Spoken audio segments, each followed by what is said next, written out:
இப்போ இங்கே அதிமுக பிரிஞ்சிருச்சான். இந்த சன் நியூஸு, சன் டிவி, அவங்க தான் சொல்கிறேன்ல, அவங்க கிண்டல் அடிக்கிறான். சன் டிவி அதிமுக எம்ஜிஆர் ஜெயலலிதாவுக்கு பிறகு அதிமுக எப்படி பிரிந்தது தெரியுமா அப்படின்னு போடுறான் சன் டிவியில்.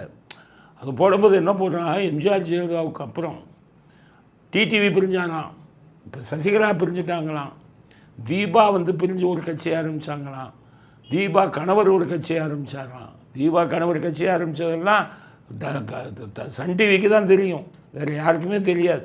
சும்மா கதை. பாஸ்கரன் ஒருத்தர் சசிகலா அக்கா பையன், அவர் ஒரு கட்சி ஆரம்பித்தாராம், சசிகலா அண்ணன் ஒரு கட்சி ஆரம்பித்தாராம், பண்ருட்டி ராமச்சந்திரன் ஒரு கட்சி ஆரம்பித்தாராம், புகழேந்தி பெங்களூர் அவர் ஒரு கட்சி ஆரம்பிச்சிட்டாராம். இப்படி கிண்டல் அடித்திருக்கிறார்கள் சன் டிவியில். அவங்களுக்கு சொல்கிறேன், உங்களை கிண்டல் அடிக்கவா? உங்களை கிண்டல் இல்லை, உங்கள் கட்சி என்ன லட்சணத்தில் இருந்ததுன்னு சொல்லவா? உங்கள் ஈவேரா வளர்ப்பு பண்ண கல்யாணம் பண்ணார்ல, 73 வயசில் கல்யாணம் பண்ணார்ல, அதை எதிர்த்து திமுகவாக உடைந்தது. அதுக்கப்புறம் திமுக அண்ணாதுரை இருக்கும்போதே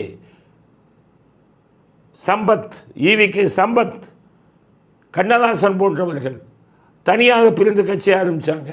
கேளுங்க சன் டிவி, இந்த கலாநிதி மாறன் போய் படிச்சுட்டு வாங்க. திமுக அப்போவே ரெண்டாக பிரிஞ்சது. அப்புறம் எம்ஜிஆர் வந்தார், அவர் பிரித்தார் திராவிடத்தை. எஸ்வி சோமசுந்தரம் அவர் பிரித்தார். அதுக்கடுத்தது பார்த்திங்கன்னா வைகோ பிரித்தார். இன்றைக்கி மல்லை சத்யா பிரிச்சிருக்காரு. இந்த எஸ்டி சோமசுந்தரம் பிரிஞ்ச உடனே நெடுஞ்செழியன் இவங்கெல்லாம் சேர்ந்து 4 அணின்னு ஒரு பிரித்தாங்க, ஒரு கட்சி உருவாக்குனாங்க. அதனால் உங்கள் திமுக இதை விட கேவலப்பட்டு 10 பகுதிகளாக பிரிஞ்சது.